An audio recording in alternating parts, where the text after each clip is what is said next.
Yeah, we really haven't got anything too close though. I know they're trying to go to Mars, but like, fuck, I don't want to go to Mars. It doesn't look like that fun place.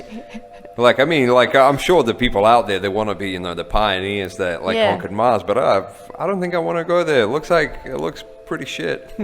Oh, when you say you don't want to go to Mars, is it like because there's nothing there, or is it because you don't have, your ceviche or whatever you're eating, or Ceviche. I don't know, like all these luxuries of this society. It does look like it's going to be a bit of a hard time. I feel like humans are really adaptive. I think so too. I mean, like anything, what did they say? It takes 3 weeks of doing something for something to become routine. So, go to Mars for 3 weeks, spend a month there. Eventually you'll be all I'm seeing is Matt Damon in my head, though. That movie, it's crazy movie. Man, like, he, stitched himself and shit. Yeah, and he was a botanist. But, it's... What I find really interesting about this whole thing is it's humanity's push for survival. Yeah. Like, see, that one thing, I know like it always like kind of collides with people's general sentiment, especially when I talk about it.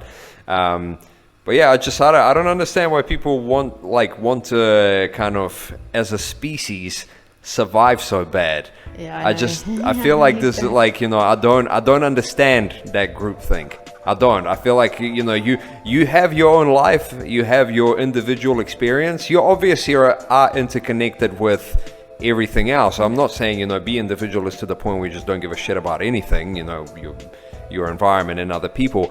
But once it's done, it's done. Like once it's over, you're dead. Like none of this matters, and you're not going to care about what happens to people, to Earth, or anything like that. And ultimately, Earth is screwed. That's the other thing. I have a different point of view. I also think that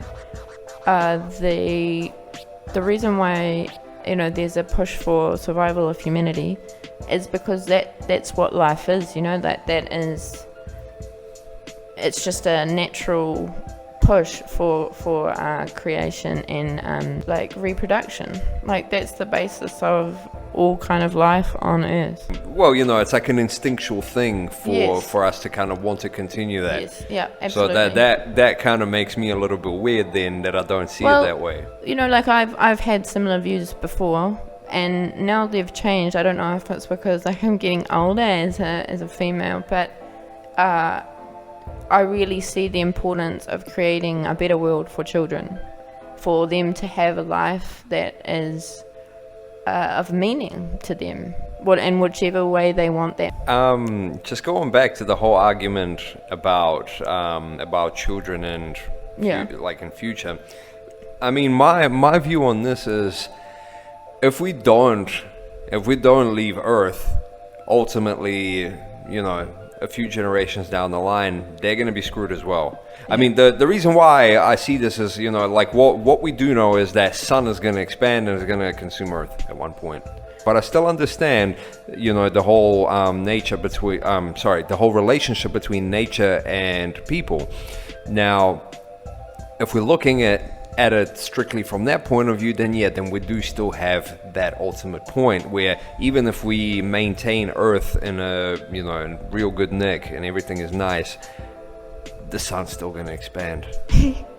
That's so fatalistic, though. It is, but at the same time, I think, from my point of view, this kind of fatalism allows you to just kind of experience things in a less kind of... In a detached way. In a detached, but also, less conservative way.